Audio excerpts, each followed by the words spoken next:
ಇವರು ಅತ್ಯಂತ ಪ್ರಾಚೀನ ಹಾಗೂ ಆಸಕ್ತಿದಾಯಕ ಇತಿಹಾಸವಿರುವ ಸಮುದಾಯವೊಂದರ ಸದಸ್ಯರು.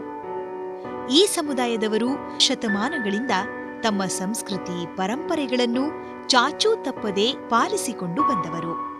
ಹಲವಾರು ಸ್ಥಿತ್ಯಂತರಗಳ ನಡುವೆಯೂ ತಮ್ಮ ಕುಲದ ಆಚರಣೆ ಹಾಗೂ ಕಟ್ಟಳೆಗಳನ್ನು ಜತನದಿಂದ ಉಳಿಸಿಕೊಂಡು ತಮ್ಮ ಸಂಸ್ಕೃತಿಯನ್ನು ಅಕ್ಕರೆಯಿಂದ ಬೆಳೆಸಿಕೊಂಡು ಬಂದವರು. ಇವರೇ ಕುಂಚಿಟಿಗರು.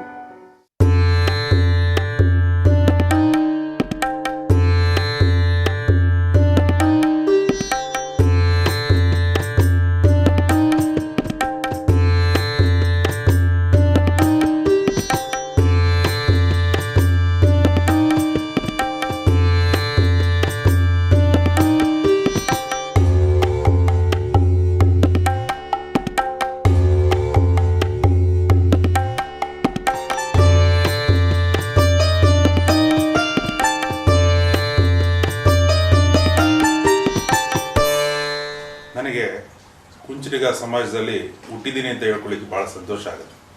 ಈ ಸಮಾಜದ ಪ್ರತಿಯೊಬ್ಬ ವ್ಯಕ್ತಿ ಕೂಡ ಆತ್ಮಾವಲೋಕನ ಮಾಡಿಕೊಳ್ಬೇಕು ಅಂತ ಹೇಳುವಂತ ಮಾತನ್ನು ನಾನು ಹೇಳಿಕೆ ನಮ್ಮ ಸಮಾಜದ ಶಕ್ತಿ, ನಮ್ಮ ಸಮಾಜದ ಸಂಘಟನೆ, ನಮ್ಮ ಸಮಾಜದ ಬೇಡಿಕೆಗಳು, ನಮ್ಮ ಸಮಾಜದಲ್ಲಿ ಆಗಬೇಕಾದಂತ 100 ಸಂಗತಿಗಳು ಅದು ಅತ್ಯಂತ ಯಶಸ್ವಿ ಆಗಬೇಕು ಅಂತ ಹೇಳಿದ್ರೆ ಸಂಘಟನೆಯ ಶಕ್ತಿಯ ಪ್ರದರ್ಶನದ ಹೊರತು ಬೇರೆ ಯಾವುದರಿಂದ ನಮ್ಮ ಜನಾಂಗದ ಒಂದು ಜನಸಂಖ್ಯೆಗೆ ಅನುಗುಣವಾಗಿ ನಾವು ಆಲೋಚನೆ ಮಾಡೋದಕ್ಕೆ ಹೋದರೆ ನಮಗೆ ಸಿಕ್ಕಂತಹ ಈ ಒಂದು ರಾಜಕೀಯ ಪ್ರಾತಿನಿಧ್ಯ ಆಗ್ಬೋದು, ಇವತ್ತು ಸರ್ಕಾರದ ಸವಲತ್ತುಗಳಾಗ್ಬೋದು ಬಹಳ ಕಮ್ಮಿ ಅಂತಂದು ಅನಿಸ್ತದೆ. ಕಾರಣ ಇಷ್ಟೇ, ಒಗ್ಗಟ್ಟಿನ ಕೊರತೆ. ಕಾಲಧರ್ಮಕ್ಕೆ ತಕ್ಕಂತೆ ಕುಂಚಿಟಿಗರು ಕೋಟೆ ಕೊತ್ತಲಗಳನ್ನು ಕಟ್ಟಿ ಶತ್ರುಗಳೊಡನೆ ಹೋರಾಡಿ ತಮ್ಮ ಪರಾಕ್ರಮವನ್ನು ಮೆರೆದಿದ್ದಾರೆ.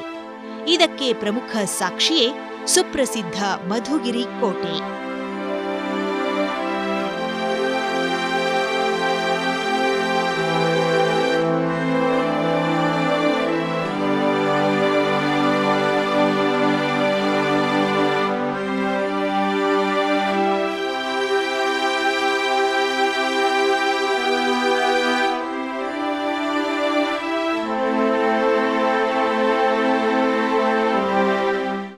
ಜನಾಂಗದಲ್ಲಿ ಇತಿಹಾಸ ತುಂಬ ಇದೆ ಬೆಂಗಳೂರಿನಲ್ಲಿ.